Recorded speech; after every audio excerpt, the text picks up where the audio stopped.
அன்பினர்களே, முன்னாள் நீதியரசர் லஃபார் தாஹிர் அவர்கள் இலங்கையின் துணை தூதுவராக நியமிக்கப்பட்டு நேற்று கொழும்பை விட்டு பயணமானார். இன்று திங்கட்கிழமை காலை ஜித்தா சென்றடைந்து தனது பதவியை உத்தியோகபூர்வமாக வைத்துக் கொண்டிருக்கின்றது ஜித்தா சவுதிக்கான அரசு. அவர் அதாவது டியூட்டி அசம் பண்ணி இருக்கின்றார் ஜித்தாவில். இது ஒரு மிகப்பெரிய ஒரு ஊடக போராட்டமாக நாம் இதை முன்னெடுத்திருந்தோம். நமது அன்பர்கள் மக்களுக்கெல்லாம் தெரிந்திருக்கும்.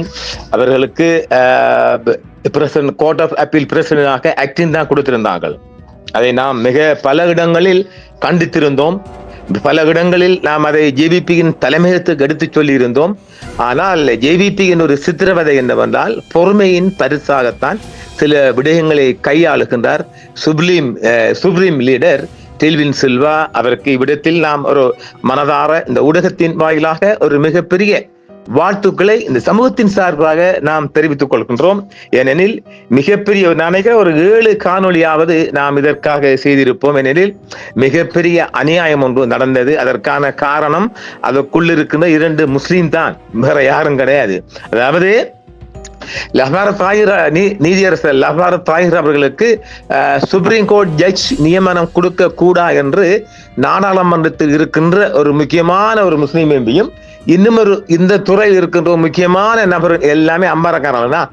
2 அம்பாரைக்காரங்கள் எடுத்து விட்டார். ஆனா அவருக்கு இறைவன் மிகப்பெரிய பரிசை இலவசமாக தூக்கி கொடுத்திருக்கார் என்றால் அவர், அதாவது நாம் சரியாக சொல்ல போனால் லஃபார் தாஹிர் அவர்கள் அவர் ஒரு நீதிபதிக்கு உரிய ஆள் அல்ல.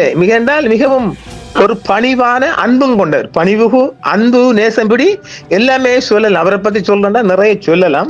அதற்கு இறைவனாக பார்த்து நீ ஆகக்கூட இப்ப இந்த போராட்டம் எடுத்தாலும் அவர் இன்னும் 1 ஆண்டு தான் இந்த பதவியில் 65 வயசையும் அவர் நீதிபதியாக, அதாவது சுப்ரீம் கோர்ட் ஜட்ஜா இருக்க முடியும். ஆனால் இந்த ஆட்சி அடுத்த ஆண்டும் ஜேவிபி தான் ஆட்சி. அப்ப ஆக அவர் ஒரு இளம் வாலிபர் மாதிரி இருக்கிறார். அவரை பார்த்து நானே பரவாயில்லப்பா, ஒரு பாருங்களேன் போட்டோவெல்லாம் இளம் வாலிபர் மாதிரி ஒரு ஆக்டிவாக, வஞ்சகம் சூது புறாமை எல்லாம் தெரியாத ஒரு நல்ல மனுஷன்.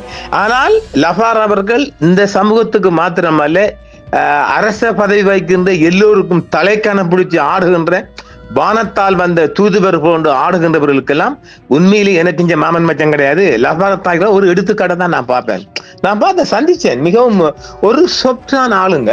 ஒரு நீதிபதி என்ற ஒரு பந்தாவே கிடையாது. அதுக்கு பிற்பாடு நாம் இந்த நீதிபதி ஜட்ஜி என்ற பந்தா இல்லாமல் மட்டக்களப்பில் இப்ப இருக்கின்ற அக்கரைப்பேட்டை சேர்ந்த இந்த பயாசர் ஜஸ்டிஸ் இந்த பயாசர் அவரும் அடுத்தபடி அவர், அதாவது லஃபார் சார் இடத்தை ஒரு ஃபில் பண்ணக்கூடிய அந்த வேக்கண்ட நிரப்பக்கூடிய ஒருவராக நாங்க இப்பொழுது மட்டக்களப்பு மாவட்ட நீதிபதியாக இருக்கின்ற பயாசர் அவர்களை பார்க்கலாம்.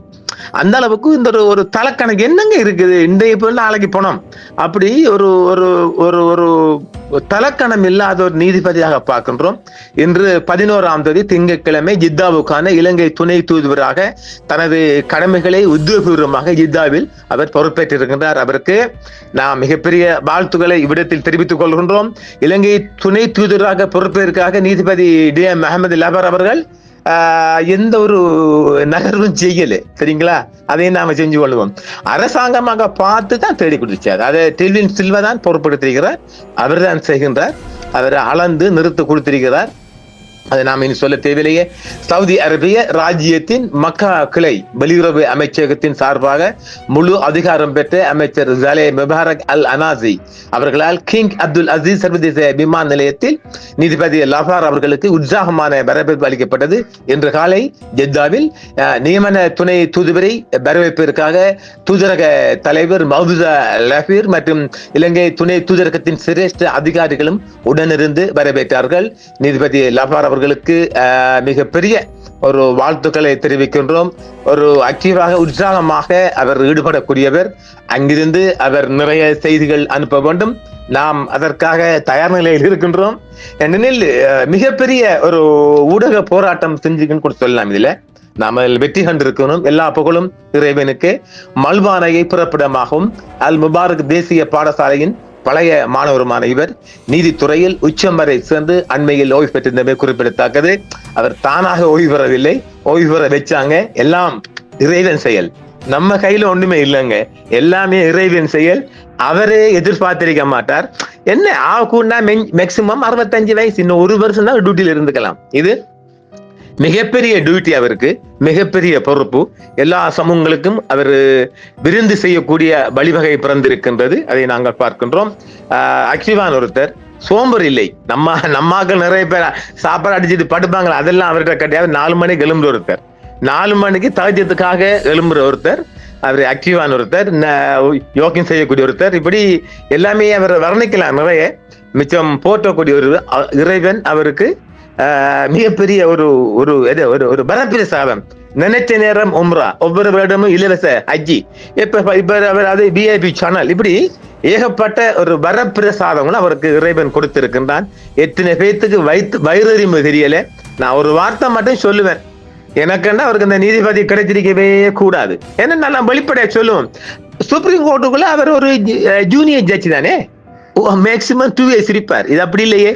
அவருக்கு அது நாம சொல்ல இந்த இடங்கள்ல அரசாங்கத்தின் சார்பாக இலவச விமான போக்குவரத்துகள், VIP சேனல், அப்புறம் ஹஜ்ஜிக்கு போறவங்களுக்கு எல்லாம் பெரிய உதவி, அப்படி ஏகப்பட்ட ஒரு பொறுப்பு வாய்ந்த இலங்கையின் துணை தூதுவராக நியமனம் பெற்றிருக்கின்றார். எவ்வளவோ விடயங்களை நாம் இதில் பற்றி சொல்லலாம்.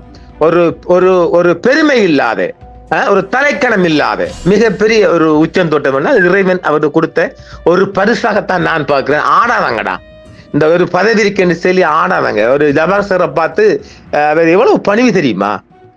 அவர்கிட்ட இந்த நீ உயர்ந்தவன் பணிந்தவன், நீதிக்கு அவர் தலை வணங்குற ஒருத்தர், நீதி மட்டும்தாங்க. ஆனா என்ன கேட்டா அவருக்கு நீதி அவருக்கு சம்பந்தம் இல்லாதான் நான் பார்ப்பேன். என்னன்னா மிச்சம் பணிவான ஒருவருங்க, தலைக்கணமே கிடையாது. சாதாரணமாக ஒரு டிரைவர் மாதிரி நடந்து கொள்ளக்கூடியவர், தன்னை வீட்டு வெளியே தானே செய்யக்கூடிய ஒரு மனம் பெருசு அவருக்கு. அவர்கிட்ட பொறாமையை காணல, நான் ஜேலஸை காணல. அப்படி இறைவனாக கொடுத்திருக்கின்றார். அவருக்கு இந்த ஹஜ்ஜும் செய்கின்றார்.